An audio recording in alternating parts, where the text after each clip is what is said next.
Hello दोस्तों, स्वागत है आपका हमारे चैनल में। आज हम जो कि ये विमीय विधि द्वारा सूत्र की सत्यता की जांच करने के लिए आज हमारा जो कि दूसरा क्वेश्चन है इसी का। तो आज हम दूसरा क्वेश्चन देखेंगे जो कि हमें दूसरे क्वेश्चन में दिया गया है। सूत्र t बराबर 2π√L/g और जहाँ की है t आवर्तकाल, L लंबाई और g गुरुत्वीय त्वरण है। तो g गुरुत्वीय त्वरण है यहाँ पर। तो गुरुत्वीय त्वरण मतलब होता है जिसका मान होता है 9.8 होता है, ठीक है, 9.8 मीटर पर सेकेंड स्क्वायर। आप इसको आगे पढ़ेंगे तो आप पहले यहीं पर देख लें इस चीज़ को। मतलब कि आप अब टॉपिक पे ना जाकर यहीं से टॉपिक पे बात करते हैं, ठीक है। आप अगर बेहतर हो तो आप जो कि है प्ले लिस्ट जो कि बनाई गई है उससे अध्ययन करें, प्ले लिस्ट, ठीक है। तो आप प्ले लिस्ट से अध्ययन करना बहुत ही शुरू से, मतलब कि जो कि वीडियो डाले गए हैं उनको देखकर करें, ठीक है। तो फिर आगे जो कि सरल हो जाएगी, ठीक। तो हम लिख लेते हैं दिया गया सूत्र। तो जो कि है लिख लिया है t बराबर 2π√L/g। तो अब इसको हमें LHS लेंगे तो उसका विमीय सूत्र निकालेंगे और फिर RHS लेंगे उसका विमीय सूत्र निकालेंगे और यह बराबर आ गया तो समीकरण पूर्णतः शुद्ध होगा या फिर, ठीक है, शुद्ध होगा यहाँ पर। और अगर नहीं आए तो अशुद्ध होगा। तो हम पूर्णतः शुद्ध होगा और आ गया, ठीक है। तो पहले हम क्या लेंगे, LHS ले लेते हैं अथवा आप RHS भी ले सकते हैं।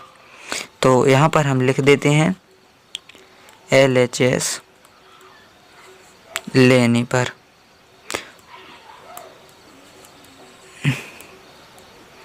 LHS लेने पर यहाँ पर क्या है t, और t जो कि बताया गया क्वेश्चन में क्या है, आवर्तकाल है t।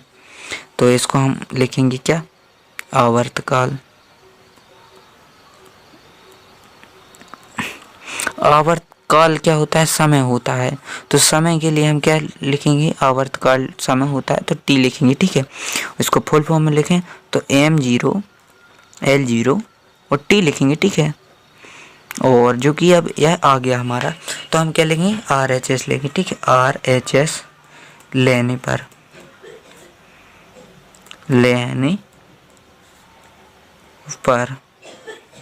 जब हम RHS लेंगे तो आप इस यहाँ का स्क्रीनशॉट ले लीजिए पहले और फिर हम आगे देखते हैं। पर RHS लेंगे तो क्या आएगा, 2π √ जो कि हम √L/g, ठीक है, √L/g। और जो कि है अब यहाँ पर हम लिखेंगे √L/g। अब आप सोच रहे होंगे कि यहाँ पर L/g क्यों लिखा, 2π कहाँ। तो 2π एक विमाहीन राशि, इसकी कोई विमा नहीं होती। तो यहाँ पर हम जो कि रीजन यहाँ पर दे देंगे, ठीक है, 2π विमाहीन, ठीक है, विमाहीन इस प्रकार से हम लिख देंगे ताकि जो कि जांचने वाला है उसको कोई दिक्कत ना हो, विमाहीन राशि, ठीक है। और यहाँ पर जो कि L जो कि है क्या है, लंबाई है और G गुरुत्वीय त्वरण है। तो त्वरण का होता है वेग बटे समय। तो आप यहाँ पर इस प्रकार से लिख सकते हैं कि लंबाई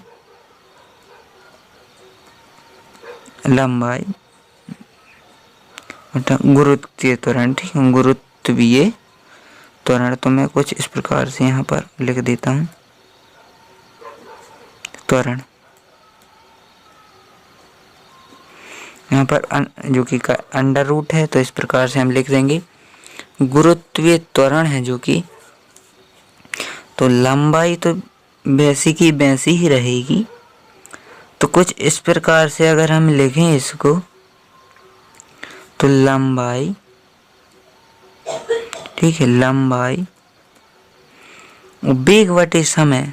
तो इस प्रकार से यहाँ पर क्या आएगा, वेग बटे समय होता है तो वेग बटे समय, तो समय बटे वेग बन जाएगा ऊपर आके, समय बटे वेग। तो इस प्रकार से हम यहाँ पर लिख देंगे। और वेग क्या क्या होता है, विस्थापन बटे समय। तो इस प्रकार से हम यहीं पर आगे लिख देते हैं लंबाई गुणित समय। और अब क्या होता है विस्थापन बटे समय। तो विस्थापन बटे यहाँ पर समय होगा, ठीक है, विस्थापन बटे समय। तो यहाँ पर क्या आएगा एक समय फिर ऊपर चला जाएगा फिर से, और यहाँ पर जो कि है वेग का होगा क्या, यहाँ पर नीचे विस्थापन आएगा और समय ऊपर चला जाएगा फिर, ठीक है, समय ऊपर चला जाएगा और जो कि इसका वेग का जो कि विस्थापन नीचे बचेगा, ठीक है, विस्थापन जो कि यह पलट जाएगा। अब मैथ अगर है तो आपने जो कि नियम सिखाए जाते हैं गणित में तो कुछ इस प्रकार से पलटते हैं, ठीक है, पलटने का तरीका इस प्रकार। और विस्थापन और लंबाई मतलब कि यह दूरी मतलब कि लंबाई है, विस्थापन भी एक तरह से दूरी होती है। प्रारंभिक और अंतिम बिंदु के बीच की दूरी को क्या कहते हैं, विस्थापन कहते हैं। प्रारंभिक स्थिति और अंतिम स्थिति के बीच की दूरी न्यूनतम दूरी, ठीक है, न्यूनतम दूरी। और किसी वस्तु द्वारा चली गई दूर मतलब कि चली गई रास्ते की लंबाई को दूरी कहते हैं, ठीक है, इस प्रकार से आप। और जो कि यहाँ से यह कैंसिल हो जाएंगे यह और यह, ठीक है। तो क्या आएगा यहाँ पर समय का स्क्वायर, ठीक है। तो यहाँ पर आएगा क्या समय का स्क्वायर। तो यहाँ पर हम लिख लेते हैं समय का स्क्वायर इस प्रकार से।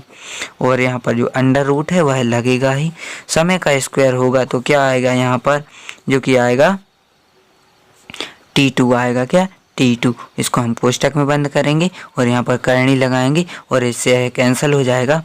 तो क्या आएगा T आएगा, ठीक है, T आएगा।